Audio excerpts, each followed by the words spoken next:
Yang kedua, kamu kalau kepengen bisa lebih berdamai dengan takdir sepahit apapun, kamu harus menjadi seseorang yang mengerjakan apa yang Allah mau. Biar kamu dalam kehidupan dikasih yang paling enak, yang paling seneng. Bu, kerjain yang Allah senengi, biar kamu dikasih apa yang kamu senengi. Saya ulangi, kerjakan apa yang Allah mau agar kamu dikasih yang kamu mau. Sholat berantakan, duhurnya subuhnya kesiangan, duhurnya kesibukan, asarnya kemagriban, magribnya keisaan, isanya ketiduran. Terus kamu berharap hidup berjalan seperti yang kamu mau. Gimana ceritanya? Gimana ceritanya? Itu ibarat kata kayak orang yang gak ikut-ikutan sekolah, kemudian berharap bisa dapat ijazah. Jauh banget lah ceritanya.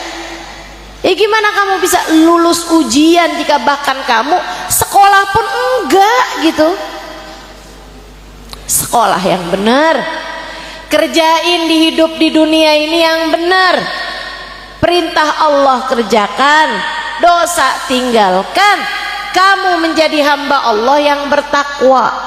Kalau kamu bertakwa, seperti yang tadi saya bacakan, Allah mengatakan wal aqibatu lil muttaqin. Akhir yang baik Allah akan berikan kepada hamba-hambanya yang bertakwa. Judulnya nih, berdamailah, berdamai dengan takdir karena Allah punya rencana yang terbaik. Bu, rencana yang terbaik dari Allah itu hanya akan Allah berikan kepada orang-orang yang selalu melaksanakan rencana Allah bagi hambanya yang beriman, yaitu perintah-perintah Allah. Dia kerjakan perintah Allah, itu rencananya Allah, garis hidup yang Allah tetapkan. Kalau kita kerjakan, Allah akan beri kepada kita rencana yang baik. Allah akan beri kepada kita seindah-indah takdir. Allah akan beri kepada kita akhir yang bagus dalam segala urusan. Bukan buat semua. Kamu berharap, mohon maaf, kamu berharap koruptor dikasih akhir kehidupan yang bagus? Enggak, tentu saja. Kamu berharap orang-orang yang jahat-jahat di atas muka bumi ini mau dikasih akhir kehidupan yang bagus, mau dikasih happy ending, mau dikasih rencana Allah yang indah?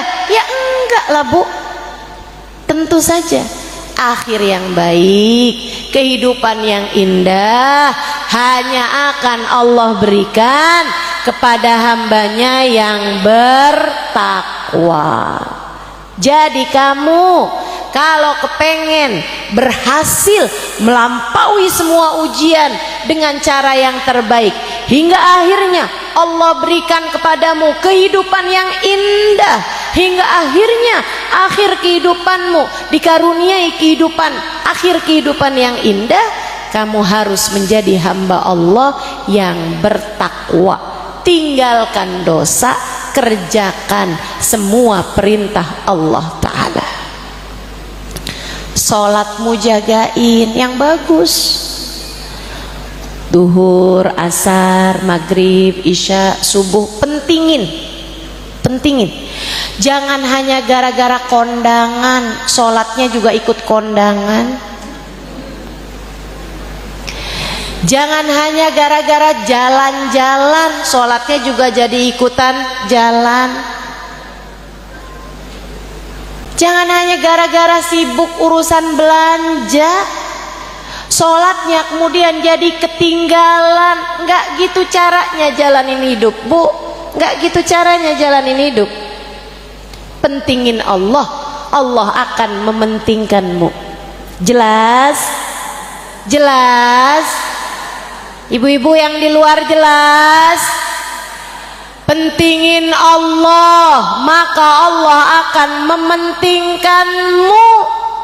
Utamakan Allah, maka Allah akan memuliakanmu. Bagaimana kamu berharap Allah akan mengutamakanmu, memuliakanmu, jika bahkan kamu tidak melaksanakan perintah Allah dalam hidupmu? Yang bagus hubungannya sama Allah. Bangunlah di waktu malam, mulailah mengerjakan tahajud. Bu, uban udah mulai banyak di rambutmu. Kalau kamu belum mulai tahajud juga, mau nunggu kapan? Kalau kamu belum memperbaiki hubungan antaramu dengan Allah Subhanahu wa taala, apa yang kamu tunggu? Tardah, saya mau mulai tahajud. Hari pertama saya masuk dalam kuburan. Begitu? Nggak bisa. Begitu datang ajal menjemputmu, semuanya menjadi terlambat. Nggak bisa kamu benahi hubunganmu dengan Allah kalau sudah keduluan ajal datang menjemputmu. Nah, masalahnya ajal yang datang menjemput nih, kamu nggak tahu kapan datangnya. Bisa besok, bisa seminggu lagi, bisa sebulan lagi. Betul, Bu? Pernah ketemu nggak orang, kamu masih ketemu sama dia kemarin, besoknya kamu dengar dia meninggal? Pernah? Pernah? Bisa jadi itu akan menjadi kehidupan kamu juga. Bisa jadi saat kamu meninggal dunia, tetanggamu bilang, ya ampun baru ketemu kemarin di tukang sayur, sekarang udah meninggal aja. Bisa jadi. Kita nggak tahu kapan ajal datang menjemput kita. Maka karena kita nggak tahu kapan waktunya, mendingan siap-siap aja. Benerin hidup kamu, bagusin hidup kamu, sholatmu bagusin, ibadahmu bagusin, hubungan sama orang-orang bagusin, berbuat baik sama siapapun. Nah, insya Allah Allah akan selalu memberikan kepadamu kehidupan yang indah, rencana yang indah. Insya Allah kita akan dikasih hal-hal terbaik dalam kehidupan jika kita melakukan yang terbaik dari perintahnya Allah Subhanahu wa taala. Jadilah hamba Allah yang salehah, hingga Allah pun akan selalu berbuat kebaikan-kebaikan bagimu. Insya